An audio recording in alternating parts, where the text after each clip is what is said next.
We're over here on the west side of the structure between the condensing units, and I'm just going to jump ahead for a moment. You see that little pipe up there?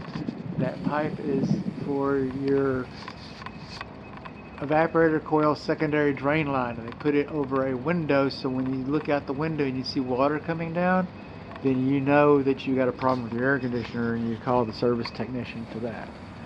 This little screen right here, okay, that's your fresh air induction vent screen. And this part of the country, we put screens on ours to keep the birds out. Other parts of the country, they've got different rules, or world, or whatever.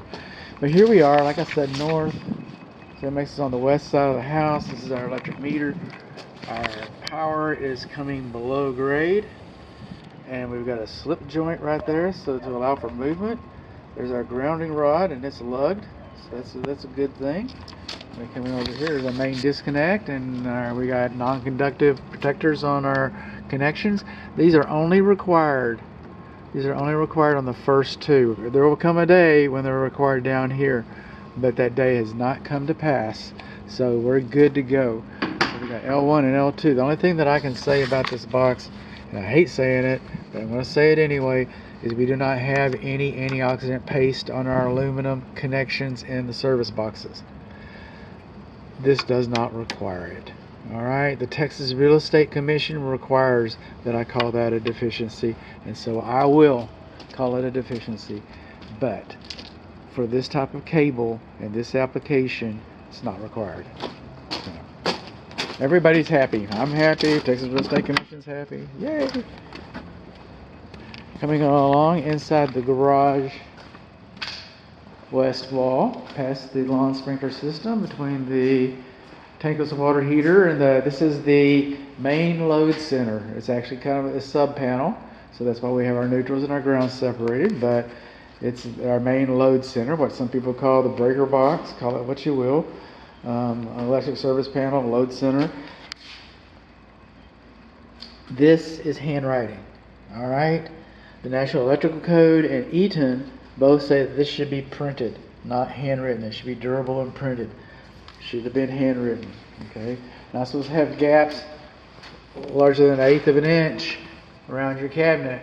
Okay, so you're not. So our main bonding location is not labeled inside of either cabinet, so I don't know where our main bond is. We should have a UFER right over here, so I'll look for a UFER in a little bit. UFER. No, then it's 6 feet of the main rod. And okay, look at that. So, caught me off guard. Cables are not supposed to be in contact with the cover. We do not have antioxidant paste. Bonding location is not labeled, even though that UFER serves as the bond.